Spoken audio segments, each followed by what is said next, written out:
Welcome back, students. So today we will proceed further in the for the chapter. Okay, the topic we are discussing is kinds of constitution. Subtopic is rigid constitution. In last video I have talked about written and unwritten constitution, and you have completed your notes, plus you have made a difference between column and submitted to me also, and that answers are also right. So today we will be discussing about or knowing about what is rigid constitution. So let's move further. So, what do you understand by rigid? The word rigid. The thing is, before going deep and making you understand about the word rigid, let's understand certain narratives which will make you clear with your doubts regarding rigid one. So the first one is, in order to cope up with situation, it doesn't mean that once a constitution written long time back, that constitution we have to follow for generations to come, from for generations to come. So what does this particular first bullet means? That we have already discussed in written constitution and unwritten constitution, that or the constitution which was like a constitution is framed by certain conscious people, or it is framed in treaties or charter. It was like framed a long time back. So as a gradual evolvement of this constitution takes place, the situations and the narratives of that country will change, and it does not mean that we have to follow that old rules and regulations written down in constitution. So we need to adopt the changes also. So according to the need of time, there are provisions we can amend. Look, this provisions is that certain rules, with the help of these rules or certain mandate or majority, we can change the law. So amend means to change. So we are not going to change the constitution as a whole, but it can be changed, or it can be reorganized according to our situation. The thing is that a single situation created for one particular person cannot change the constitution, but the situation should be the situation should arise from the masses. Then only a constitution can be amended or changed.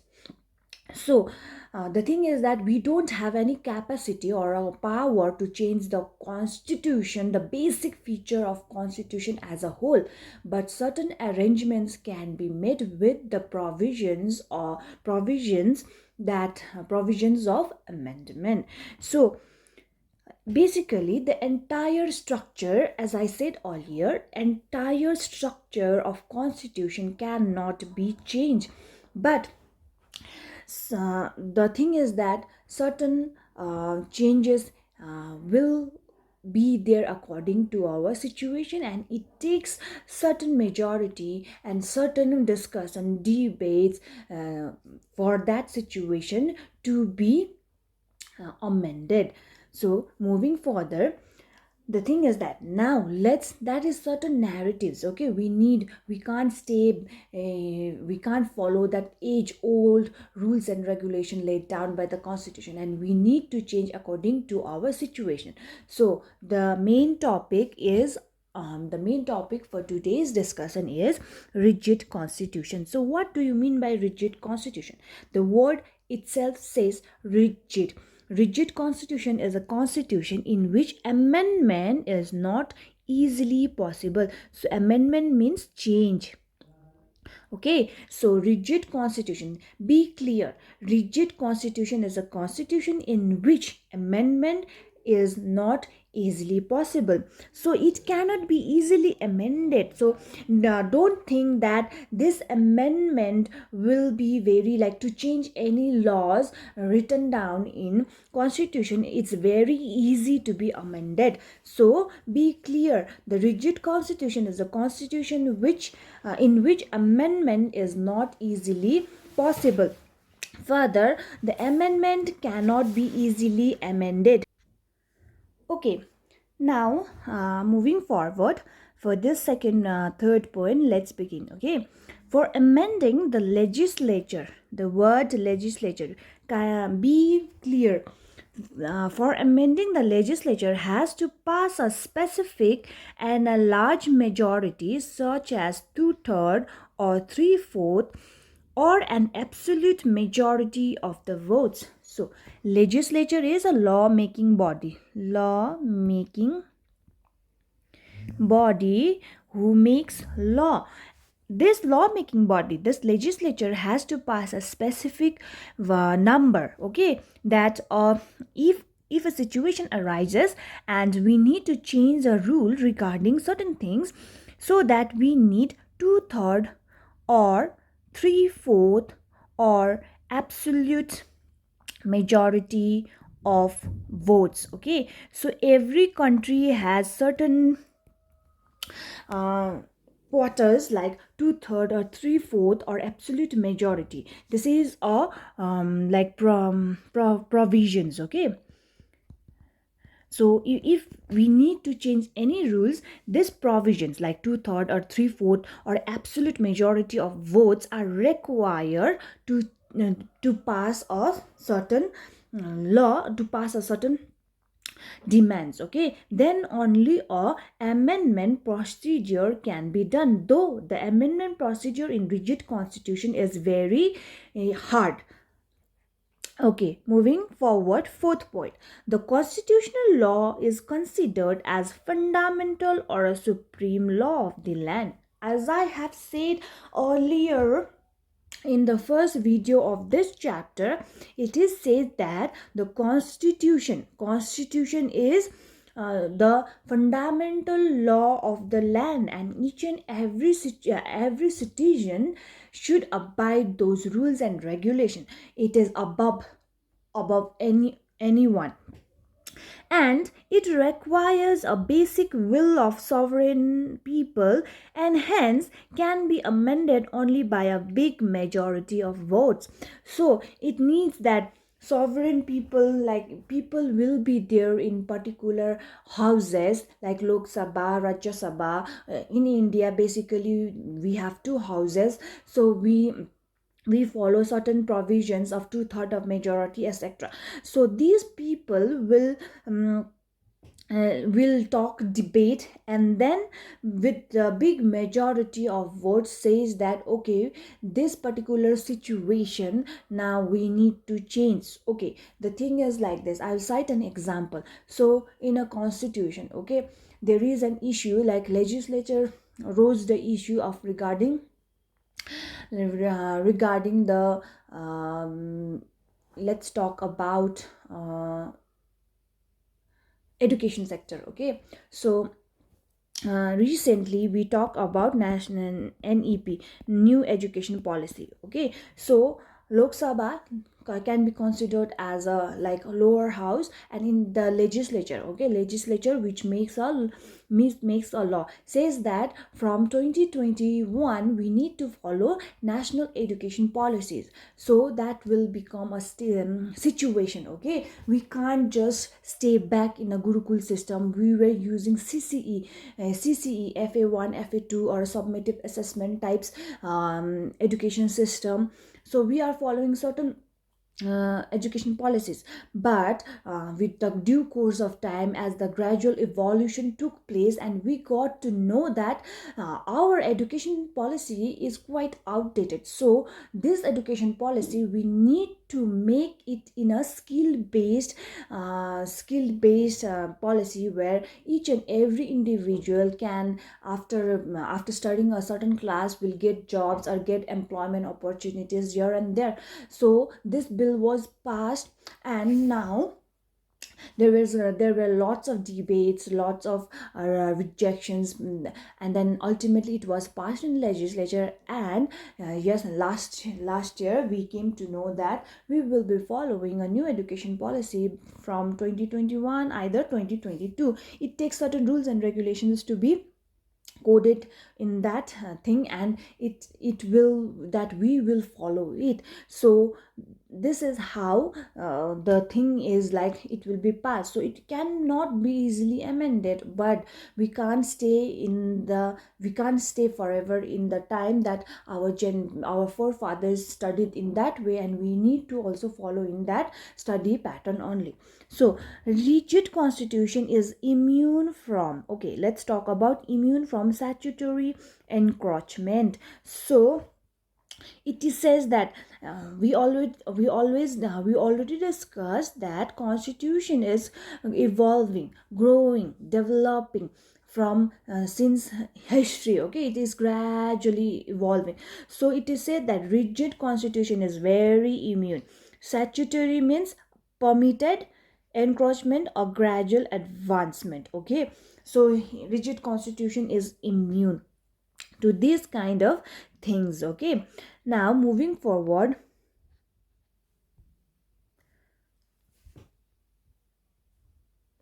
so we will be discussing about the merits of rigid constitution. So written and unwritten constitution, we didn't discuss merits and demerits because it was not coded in the syllabus, but this merits as well as demerits of a rigid constitution are coded in the syllabus. Okay, let's begin. Number one is source of stability in administration. So what does this mean? Source of stability in administration: if a constitution is like, it cannot be amended easily, and there is a pre-existing rules and regulations that people will follow, and they don't have any option, then there will be certain rules. Then the administration of that particular country who follows rigid constitution, their stability will be there in administration. Now let's move to second merits: maintains continuity in administration. So what does this mean? Whenever if a country follows a rigid constitution, there will be continuity in administration, whether there will be like other people come in that position or transferred to other position, there will be continuity of the flow of work. So there will not be any confusion regarding the administrative setup of a country. So it maintains continuity in the administration. Number third merit is that it cannot become a tool in the hands of the party exercising the power of the state at a particular time. So this becomes one of the most important merits of rigid constitution, because government is there, party is there, but if the constitution is rigid and it cannot be easily amended, the government or a party will not take advantage of the rules and regulation coded in the constitution, because that party and the government is bound under the one specific rule or a fundamental law of the land, that is constitution, which cannot be easily amended. So that becomes one of the most important merits of rigid constitution. Now number fourth, it's very easy: prevents autocratic exercises of power by the government. So if the constitution is there, it cannot be amended, and there will not be one power holder will not exercise the power of the government, because there will be the sovereign power, fundamental power, that will govern whole of the organs or a government. So the rise of autocratic form of government, that is the rule by one people or some few groups, will not be there in rigid constitution. So it is very much ideal for federation. So what do you mean by federation? A federation is a group of a state with a central government but independent in internal affairs. This means we like USA can be considered as a federation. A group of states with central government but independence in internal affairs. So this is the merit of rigid constitution. Let's understand demerits of rigid constitution. Number one, it fails to keep pace with fast changing socio-economic environment and needs. What does this mean? It's very simple to understand. If the amendment procedures is very rigid, and if we need to change certain things in the constitution, it cannot be changed because it says that it is not easily amended. So the world is fast, it is in a fast paced manner changing. It is changing in a fast paced manner because everything's are changing from the sun. There is a paradigm shift in social structure of human beings, economic structure of human beings, and the environment is also changing. So if the constitution is very rigid and we can't change and we can't amend it very easily, then the people and the constitution fails to keep the pace with the fast changing demands of the environment in socio-economic fields. So this becomes one of the demerits of rigid constitution. Number two is because of inability to change easily, it hindered the process of socio-political development. It's very easy, like it has, like, it cannot be changed. No, that's why the development process in socio as well as political as well as economic development, it will be hindered because the constitution cannot be amended easily.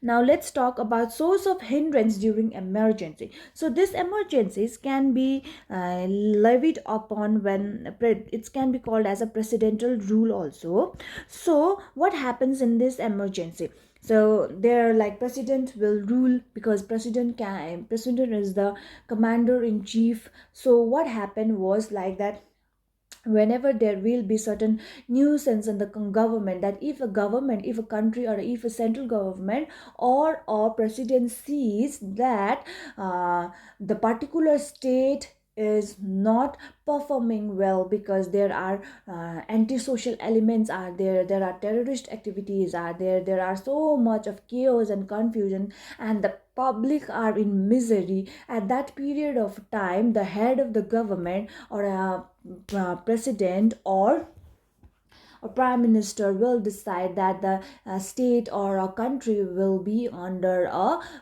presidential rule or presidential rule. Not just presidential rule, if there is natural disasters are there, if a country is facing threat from other country, if there is a point where country are entering into the war, there are so much of emergencies, national emergencies are there. If you just google it, you can find numerous emergencies.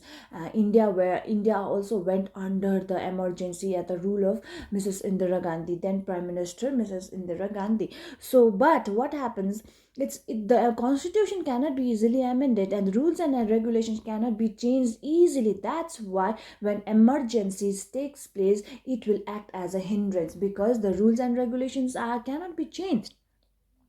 Now, moving to fourth merit. Its inability to change easily can lead to revolt against the government. Okay, this is other important point. So, if why we need, or why there will be a demand to change the constitution, to go to understand the new situation that has arisen in a due course of time. Okay, so if a situation is not good for me, I will tell, like, Okay, if a situation arises, okay, in a family, then that situation is giving me certain tensions, certain troubles. I will just say to my parents that this situation has been created, so now I'm not satisfied, now I'm not happy, like I what to do actually. Then we will discuss and debate and we'll procure a certain solution. In the same way, and constitution is there, there are we can, and they it acts as our family or a mother and father. And we say that a certain group of people will say, okay, this particular section we are facing this kind of problems, so kindly change this law, rules and regulation coded in the constitution. So there will be certain debates, etc. But what happens in rigid constitution is that if the constitution is not amended easily, so if I don't get any solution further, then I'll just revolt against, no, I'll just talk back to my parents, no, why are you doing, and there will be so lots of confusion, there will be like unhappiness in etc. So in the same way also, if a constitution will not understand my rising demand of current situation, then the revolt will be there for you, that we will revolt against our government. So this is the demerit. So number fifth one is, it is a source of conservativeness, and it becomes old very soon and fails to keep pace with the time. It is the same thing with this one. Okay, if the thinking, if the mentality of the people is very like very backward, it will not be easy to make them understand. Okay, in the similarly, this the constitution is like very conservative, it cannot be changed. So what happens that I am affected by the rules set up by the constitution, but that needs to be changed. But in rigid constitution, it cannot be amended easily. That's why it fails to keep pace with the times.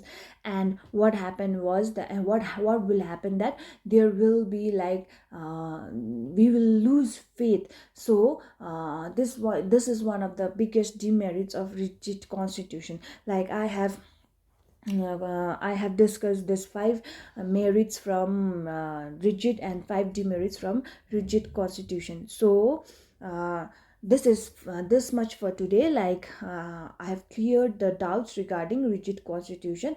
So from the chapter constitution, I have completed the meaning, definition of the constitution, types of constitution, written and unwritten, and difference between, and this one what is rigid constitution, its merits and demerits. Okay, merits and demerits, it's simple as advantages and disadvantage.